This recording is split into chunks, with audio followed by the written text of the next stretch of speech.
حضرت عبداللہ ابن عباس غالباً بیٹھے تھے تو آپ کے پاس کوئی تابعی بیٹھے تھے، تو اچانک آپ نے فرمایا تمہیں جنتی عورت نہ دکھاؤں؟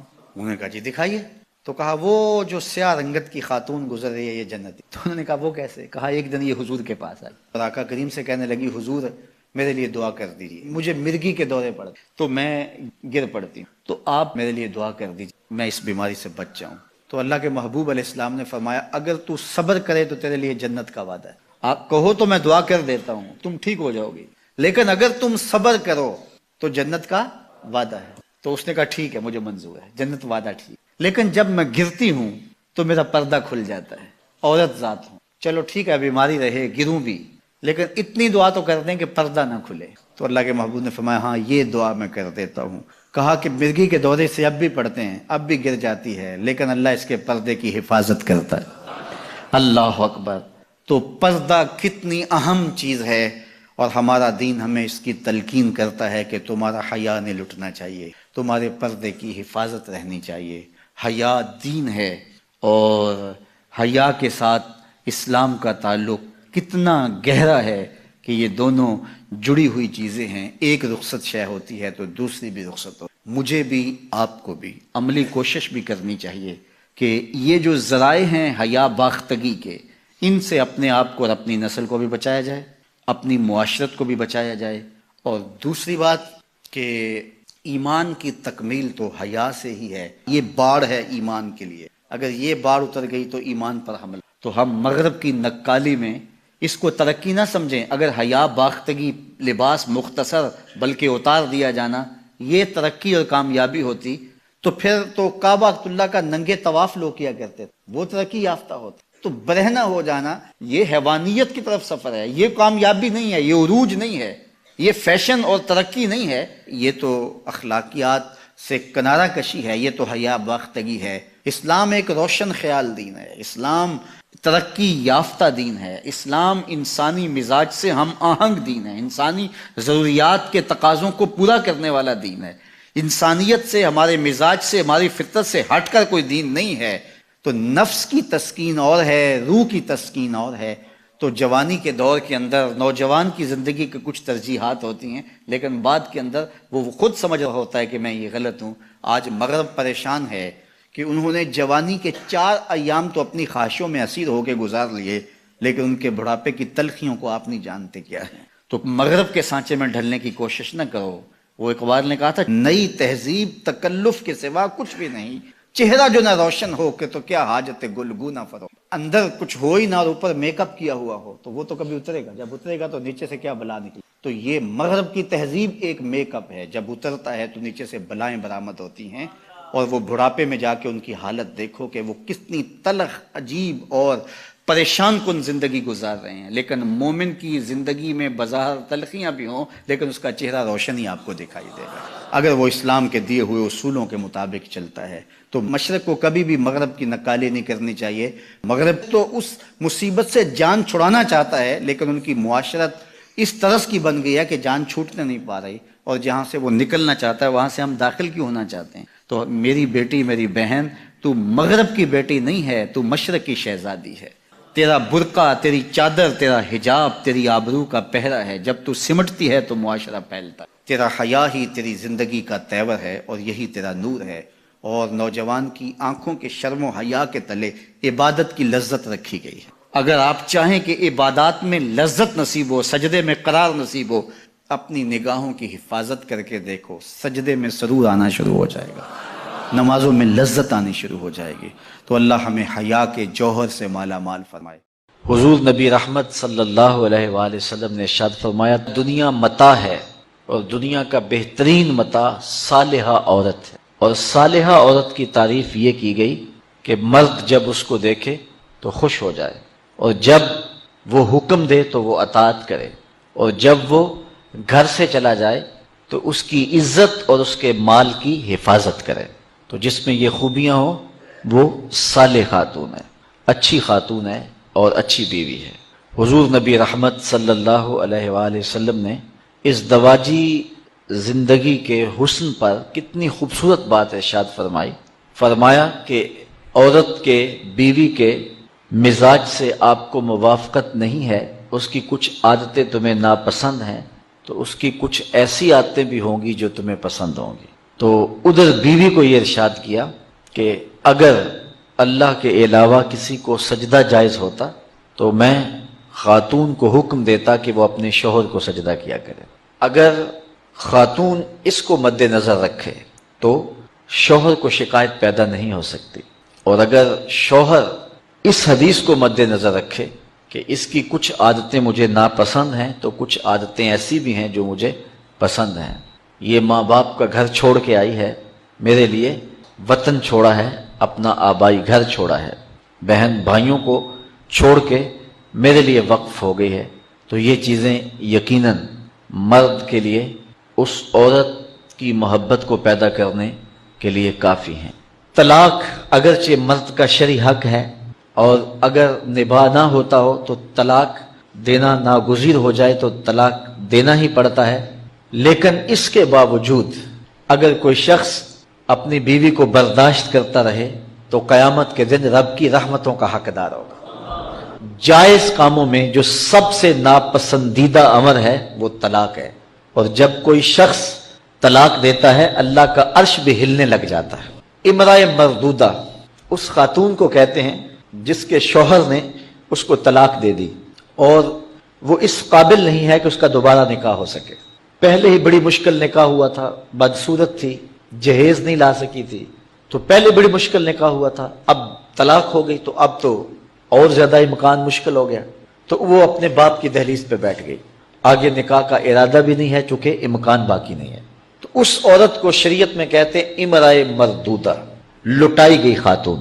حدیث میں آتا ہے کہ کل اس خاتون کے باپ کو اس کے گناہوں کی وجہ سے جہنم کا حکم ہوگا، تو یہ جہنم اور اپنے باپ کے درمیان آڑ بن کے کھڑی ہو جائے گی اور رب سے بحث کرے گی کہ میرے مالک تو نہ مجھے عقل دی نہ تو نے مجھے شکل دی، سسرال نے قبول نہ کیا اور خامن نے دھتکار دیا، یہ ایک بوڑھا باپ ہی تھا جو مزدوریاں کر کر کے میرا پیٹ پالتا رہا، اس کے بڑے گناہ ہوں گے لیکن مالک میں تو اس کو جہنم میں نہیں جانے دوں گی۔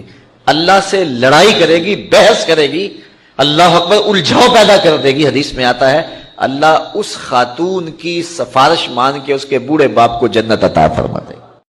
حضور نبی رحمت صلی اللہ علیہ وآلہ وسلم نے ارشاد فرمایا دنیا متاع ہے اور دنیا کا بہترین متاع صالحہ عورت ہے، اور صالحہ عورت کی تعریف یہ کی گئی کہ مرد جب اس کو دیکھے تو خوش ہو جائے، اور جب وہ حکم دے تو وہ اطاعت کرے، اور جب وہ گھر سے چلا جائے تو اس کی عزت اور اس کے مال کی حفاظت کرے، تو جس میں یہ خوبیاں ہوں وہ صالح خاتون ہے، اچھی خاتون ہے اور اچھی بیوی ہے۔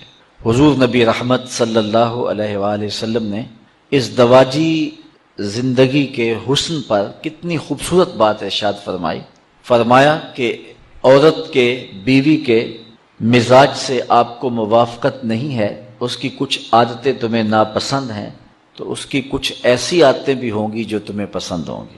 تو ادھر بیوی کو یہ ارشاد کیا کہ اگر اللہ کے علاوہ کسی کو سجدہ جائز ہوتا تو میں خاتون کو حکم دیتا کہ وہ اپنے شوہر کو سجدہ کیا کرے۔ اگر خاتون اس کو مد نظر رکھے تو شوہر کو شکایت پیدا نہیں ہو سکتی، اور اگر شوہر اس حدیث کو مد نظر رکھے کہ اس کی کچھ عادتیں مجھے ناپسند ہیں تو کچھ عادتیں ایسی بھی ہیں جو مجھے پسند ہیں، یہ ماں باپ کا گھر چھوڑ کے آئی ہے، میرے لیے وطن چھوڑا ہے، اپنا آبائی گھر چھوڑا ہے، بہن بھائیوں کو چھوڑ کے میرے لیے وقف ہو گئی ہے، تو یہ چیزیں یقیناً مرد کے لیے اس عورت کی محبت کو پیدا کرنے کے لیے کافی ہیں۔ طلاق اگرچہ مرد کا شرعی حق ہے، اور اگر نباہ نہ ہوتا ہو تو طلاق دینا ناگزیر ہو جائے تو طلاق دینا ہی پڑتا ہے، لیکن اس کے باوجود اگر کوئی شخص اپنی بیوی کو برداشت کرتا رہے تو قیامت کے دن رب کی رحمتوں کا حقدار ہوگا۔ جائز کاموں میں جو سب سے ناپسندیدہ امر ہے وہ طلاق ہے، اور جب کوئی شخص طلاق دیتا ہے اللہ کا عرش بھی ہلنے لگ جاتا ہے۔ امرأہ مردودہ اس خاتون کو کہتے ہیں جس کے شوہر نے اس کو طلاق دے دی اور وہ اس قابل نہیں ہے کہ اس کا دوبارہ نکاح ہو سکے.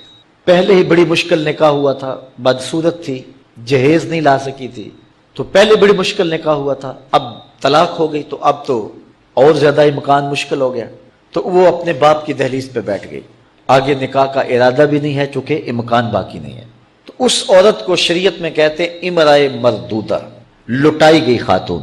حدیث میں آتا ہے کہ کل اس خاتون کے باپ کو اس کے گناہوں کی وجہ سے جہنم کا حکم ہوگا، تو یہ جہنم اور اپنے باپ کے درمیان آڑ بن کے کھڑی ہو جائے گی اور رب سے بحث کرے گی کہ میرے مالک تو نہ مجھے عقل دی نہ تو نے مجھے شکل دی.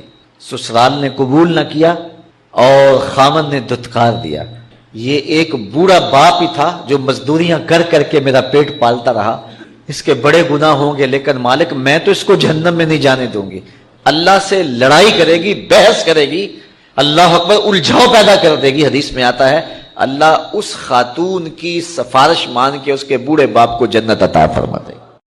تو اقبال کہتا ہے نوجوانہ چو زنا مشغول تن از حیا بیگانہ پیرانے کہن دخترانے او بچشم خود اصیل شوخ چشموں شوخ بینو خردہ گیر ساختہ پرداختہ دل باختہ ابروہ مثل دو تیغ آختہ. یہ وہی اسی حدیث کے ترجمے مائلاتن ممیلاتن، خود کسی کی طرف لڑک جانے والی اور معمولی سی بات سے کسی طرف مائل ہو جانے والی، اور جو ہے وہ کسی کو اپنی جانب اپنی اداؤں سے، اپنے ناز و نخرے سے اور اپنے عشموں سے لوگوں کو اپنی طرف مائل کرنے والی ہیں.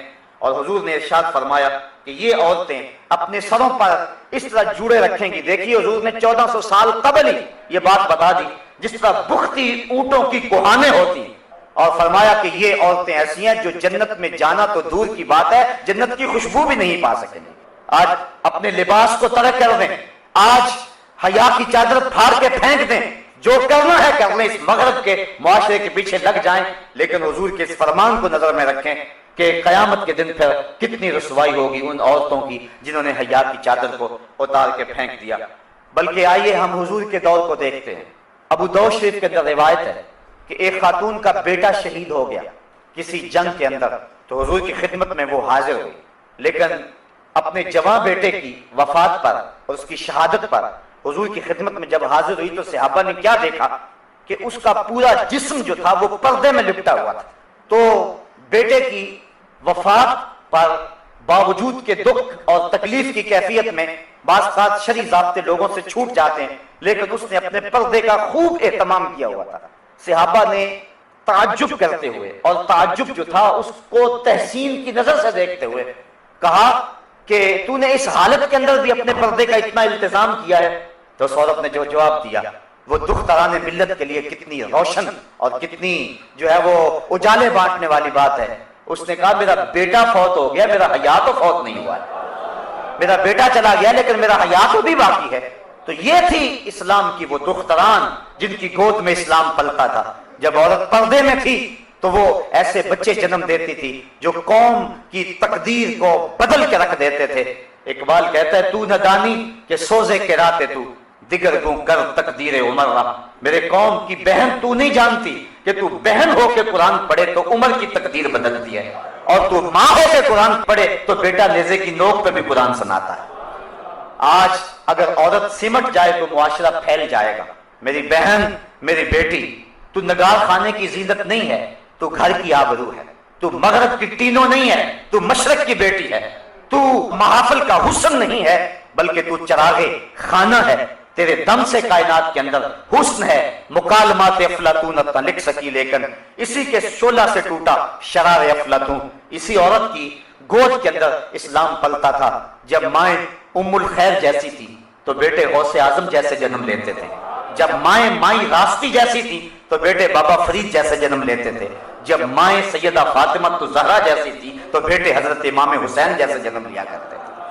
جب ماں قرآن کھول کے تلاوت کرتی تھی اور بیٹے کو لوئیاں دیا کرتی تھی تو بیٹے وقت کے بایزید ہوا کرتے تھے.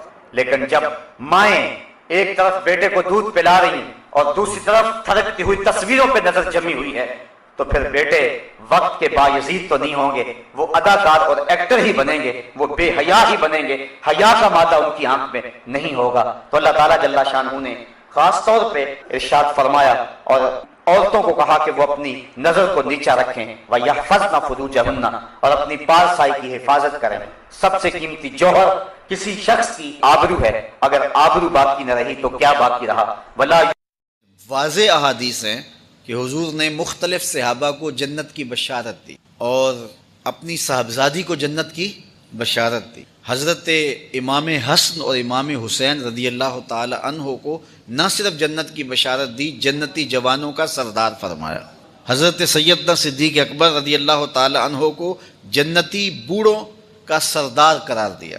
سیدہ فاطمہ رضی اللہ تعالی عنہا کو جنتی خواتین کا سردار قرار دیا۔ نبی از روئے عقل تمام کائنات میں سب سے زیادہ عاقل اور سمجھدار ہوتا ہے، سب سے زیادہ۔ اس پوری کائنات میں عقل و خرد کے اگر 10 حصے کر لیے جائیں تو ایک حصہ پوری کائنات کو عقل و خرد کا دیا گیا ہے، جس میں ارسطو بھی آتا ہے، فلاطو بھی آتا ہے، جس میں بڑے بڑے دانشور، سائنسدان اور حکیم اور بڑے بڑے اہل علم آتے ہیں۔ یہ اس 10ویں حصے سے بانٹی گئی حکمت، دانائی اور علم ہے، اور باقی 9 حصے حضور کے مبارک سینے میں رکھے گئے ہیں۔ تو آقا کریم علیہ الصلوۃ والسلام سب سے زیادہ فہم والے، علم والے، حکمت والے، دانائی والے ہیں، لیکن اس کے باوجود بھی حضور علیہ السلام عقل کے بل بوتے پہ نہیں کہتے، رب کی وحی کے بل بوتے پہ کہتے ہیں۔ حضور علیہ السلام کا سینہ کشادہ ہے اور حضور اپنے رب سے جو ہیں وہ اس بات کو معلوم کرتے ہیں اور حضور بیان فرماتے ہیں۔ حضرت عثمان بن مظعون رضی اللہ تعالی عنہ انتقال کر گئے تھے۔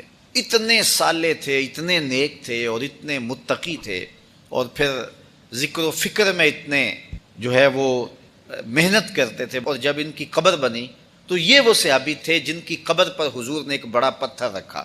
اس کی قبر کو حضور نے باقی قبروں سے نمایاں بنایا۔ ام اولا رضی اللہ تعالیٰ عنہ، یہ انصاریہ صحابیہ ہیں، انہوں نے کہا کہ میں کہتی ہوں کہ یہ جنتی ہے۔ حضور نے کہا کہ تو کیسے کہتی ہے کہ یہ جنتی ہے؟ کہا میں اللہ کا رسول ہوں، میں نہیں کہتا۔ عقل سے، فہم سے اور اندازے سے کہ واقعی بڑا نیک تھا، جنتی ہے، تو یہ 2 ٹوک تو میں نہیں کہتا، حالانکہ میں اللہ کا رسول ہوں۔ میں اگر کہتا ہوں تو اللہ کی وحی سے کہتا ہوں، تو تمہارے پاس تو وحی نہیں آتی، اس لیے تم کیوں کہتی ہو؟ تو یہ بات ذہن میں رکھیں کہ کوئی شخص فوت ہو جائے تو یہ کہنا چاہیے کہ اللہ اسے جنت عطا کرے، اس کے اعمال اہل جنت والے تھے، اور بہت ساری دعائیں اسے دینی چاہیے، لیکن کنفرم کسی کے بارے میں کہنا کہ یہ ہے ہی جنتی، یہ صرف اللہ کے رسول کو اختیار ہے، اور وہ بھی حضور اللہ کی وحی سے وہ رائے دیتے ہیں۔ جنگ کا موقع تھا اور ایک آدمی اتنا مردانہ وار لڑ رہا تھا کہ صحابہ نے کہا یا رسول اللہ یہ جنتی ہے، حضور نے فرمایا یہ جہنمی ہے۔ اب جہاد پہ تھا، لڑائی ہو رہی ہے، عین جنگ جاری ہے، گمسان کا رن پڑا ہوا ہے، فرمایا یہ جہنمی ہے۔ اب صحابہ حیرت زدہ ہو گئے۔ تھوڑی دیر کے بعد اس کو اتنے زیادہ زخم آئے کہ اب وہ برداشت نہیں کر پا رہا تھا، اس نے تلوار کے دستے کو زمین پہ رکھا اور تلوار کی نوک کو اپنے سینے پہ رکھا اور اپنے آپ کو اس کے اوپر جھکا کے خودکشی کر لی۔ صحابہ دوڑے آئے، صدقتا یا رسول اللہ، حضور آپ نے سچ کہا تھا۔